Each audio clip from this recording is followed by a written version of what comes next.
નમસ્કાર વિદ્યાર્થી મિત્રો, આજની આ ખાસ સમજૂતીમાં ખૂબ ખૂબ સ્વાગત છે. ડૉક્ટર બનવાનું એ પવિત્ર સપનું, ગળામાં સ્ટેથોસ્કોપ અને એક ચમકતો સફેદ કોટ, બસ આ સપનાને હકીકતમાં બદલવાની સાચી અને સચોટ રણનીતિ આજે આપણે સમજવાના છીએ. તો ચલો સીધી જ શરૂઆત કરીએ. હવે શું થશે? શું ફરીથી આખું સિલેબસ વાંચવું પડશે? વાંચેલું યાદ રહેશે કે ભૂલાઈ જશે? શું અત્યાર સુધીની બધી જ મહેનત પાણીમાં ગઈ? આવા અનેક પ્રશ્નો અત્યારે મનમાં ઘૂમરાતા હશે, ખરું ને? આ ડર એકદમ સ્વાભાવિક છે, પણ જુઓ, મનને શાંત રાખવું એ જ અત્યારે સૌથી મોટી જરૂરિયાત છે. બધાને એકસરખો સમય મળ્યો છે અને આ સમાનતા જ આપણી સાચી તાકાત છે. ચાલો આ આખી વાતને એક અલગ નજરિયાથી જોઈએ. આ કોઈ ગભરાવાનો કે પેનિક થવાનો સમય બિલકુલ નથી. ખરેખર તો આ એક બહુ જ સુંદર બીજો મોકો એટલે કે સેકન્ડ ચાન્સ છે. જે વિદ્યાર્થી આ વધારાના દિવસોનો સ્માર્ટ રીતે ઉપયોગ કરશે ને, તે રેસમાં ચોક્કસ સૌથી આગળ નીકળી જશે. હવે ગધેડા મજૂરી નથી કરવાની, પણ એકદમ સ્માર્ટ તૈયારી કરવાની છે. તો સૌથી પહેલાં વાત કરીએ આપણા સુવર્ણ નિયમની, એટલે કે રિવિઝન મોડમાં પ્રવેશવાની.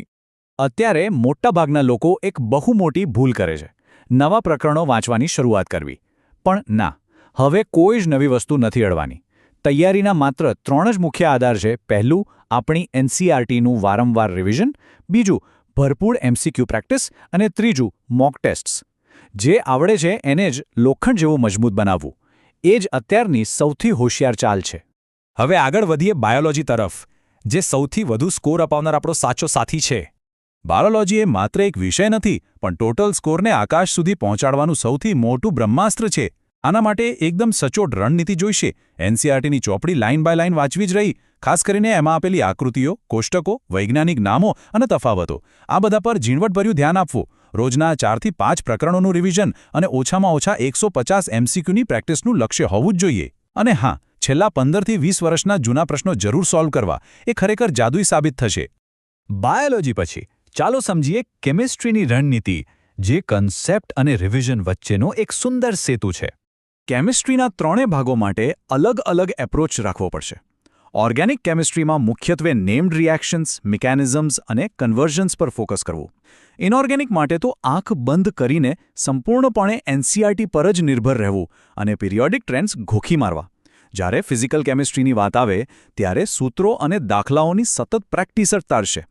રોજ 80 થી 100 એમસીક્યુ ઉકેરવા અને જે રિએક્શન અઘરા લાગતા હોય તેને વારંવાર લખીને પાકા કરવા. અને હવે એ વિષય જેનું નામ પડતા જ કદાચ થોડો ડર લાગે. શું ફિઝિક્સનો ડર સતાવે છે? આ બહુ જ સામાન્ય બાબત છે, પણ એક મોટું આશ્વાસન એ છે કે ફિઝિક્સમાં બધું જ વાંચવું બિલકુલ જરૂરી નથી. જે હાઈ વેટેજ અને અગત્યના પ્રકરણો છે, માત્ર તેને જ મજબૂત બનાવવાના છે. આ ફિઝિક્સના ડરને ભગાડવાના માત્ર 3 જ સિમ્પલ સ્ટેપ્સ છે.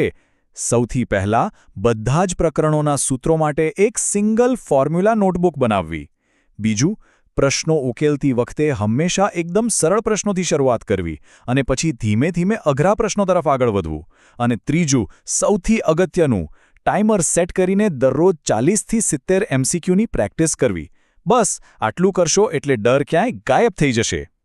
હવે વાત કરીએ મોક ટેસ્ટની, જે ફાઇનલ સિલેક્શન માટે સફળતાની નિશ્ચિત ચાવી છે. ઘણીવાર એવું થાય કે બસ વાંચ્યા જ કરીએ, પણ ટેસ્ટ આપવાથી દૂર ભાગીએ. આ બહુ મોટી ભૂલ છે. મોક ટેસ્ટ આપવાથી સ્પીડ અને સચોટતા એટલે કે એક્યુરસી બંનેમાં જબરજસ્ત સુધારો આવે છે. મેઇન પરીક્ષામાં ટાઈમ મેનેજમેન્ટ કેવી રીતે કરવું એ માત્ર ને માત્ર ટેસ્ટ આપવાથી જ શીખી શકાય. અઠવાડિયામાં ઓછામાં ઓછી 2 થી 3 ફૂલ મોક ટેસ્ટ આપવી. અને હા, સૌથી અગત્યની વાત, ટેસ્ટ આપ્યા પછી કયા પ્રશ્નો ખોટા પડ્યા તેનું ઊંડાણપૂર્વક વિશ્લેષણ કરવું. એ ટેસ્ટ આપવા કરતાં પણ વધારે અગત્યનું છે. આગળનો મુદ્દો છે ચેમ્પિયનનું રૂટીન. એક પરફેક્ટ ટાઈમ ટેબલ અને વિક્ષેપોથી એટલે કે ડિસ્ટ્રેક્શન્સથી કેવી રીતે બચવું? જુઓ, રિઝલ્ટ માત્ર પુસ્તકો વાંચવાથી નથી આવતું. એ તમારી આખી દિનચર્યા પર આધાર રાખે છે. એક આદર્શ દૈનિક પેટર્ન કંઈક આવી હોવી જોઈએ. સવારનો એકદમ ફ્રેશ સમય ફિઝિક્સ માટે રાખવો. બપોરના સમયે કેમિસ્ટ્રીના કન્સેપ્ટ સોલ્વ કરવા. સાંજના સમયે બાયોલોજીનું રિવિઝન અને એમસીક્યુ પ્રેક્ટિસ કરવી. અને રાત્રે દિવસભર જે કંઈ વાંચ્યું છે તે ચકાસવા માટે મોક ટેસ્ટ આપવી અને તેનું વિશ્લેષણ કરવું. આ એકદમ બેસ્ટ બેલેન્સ છે. પણ સાચી વાત કહું, આ ટાઈમ ટેબલ ત્યારે જ કામ કરશે જ્યારે ડિસ્ટ્રેક્શનથી 100 ફૂટ દૂર રહીશું.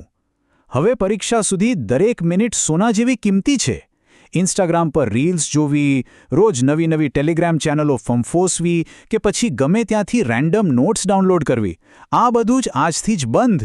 વિજય ફોકસ એને જ કહેવાય જ્યાં રિસોર્સિસ લિમિટેડ હોય, કોઈ એક જ મટીરિયલ પર પૂરો ભરોસો હોય અને એનસીઆરટીને જ ગીતા કે કુરાન માનીને ચાલીએ.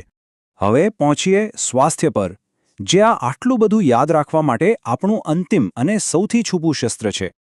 આટલી બધી મહેનત વચ્ચે જો શરીર અને મન સાથ નહીં આપે તો બધું જ નકામું જશે. આખી રાતો જાગીને વાંચવાથી ફાયદા કરતાં નુકસાન ઘણું મોટું છે. ઓછી ઊંઘ એટલે સીધી અસર યાદદાસ્ત શક્તિ પર, અને વધારે સ્ટ્રેસ એટલે ખરાબ પરફોર્મન્સ. એના કરતાં બેસ્ટ એ છે કે રોજ 6 થી 7 કલાકની એકદમ શાંત ઊંઘ લેવી, આખો દિવસ પૂરતું પાણી પીતા રહેવું, સવારે થોડી હળવી કસરત કરવી અને મગજને એકદમ પોઝિટિવ રાખવું. બસ આ જ સાચો રસ્તો છે. હવે વાત કરીએ છેલ્લા 7 દિવસના પ્રોટોકોલની. જ્યારે પરીક્ષા એકદમ માથા પર હોય ત્યારે માત્ર અને માત્ર રિવિઝન પર જ ફોકસ કરવાનું છે. બધા જ વિષયોના ફોર્મ્યુલા વારંવાર જોવા. બાયોલોજી માટે તો બસ એનસીઈઆરટી જ પકડી રાખવી અને ફાઇનલ મોક ટેસ્ટ્સ આપવી. ભૂલથી પણ કોઈ નવા ટોપિકને અડવાની હિંમત ન કરતા. અને પરીક્ષાની બરાબર આગલી રાતે એકદમ રિલેક્સ થઈ જવું, સમયસર સૂઈ જવું અને પોતાનું એડમિટ કાર્ડ તૈયાર રાખવું. આનાથી મનને ગજબની શાંતિ મળશે. અને હવે આવે છે ધ ફાઇનલ પુશ. ખરેખર સફળતાના સાચા ઘટકો કયા છે? નીટ જેવી અતિ સ્પર્ધાત્મક પરીક્ષામાં રિઝલ્ટ માત્ર ટેલેન્ટથી નથી આવતું. એના માટે 4 મજબૂત સ્તંભો જોઈએ. પહેલો, સતત અને સખત મહેનત. બીજો, ક્યારેય ન તૂટે તેવી અડગ શિસ્ત. ત્રીજો, એક ધારું રિવિઝન. અને સૌથી છેલ્લો પણ સૌથી પાવરફુલ, પોતાના પરનો સંપૂર્ણ અને અતૂટ વિશ્વાસ. આ 4 વસ્તુઓ ભેગી થાય ને એટલે એક સામાન્ય વિદ્યાર્થી પણ અસાધારણ પરિણામ લાવી શકે છે. અંદરથી એક નવો જ ઉમંગ જાગવો જોઈએ. હવે એક વાત હંમેશા મનમાં ગાંઠ વાળી લેજો.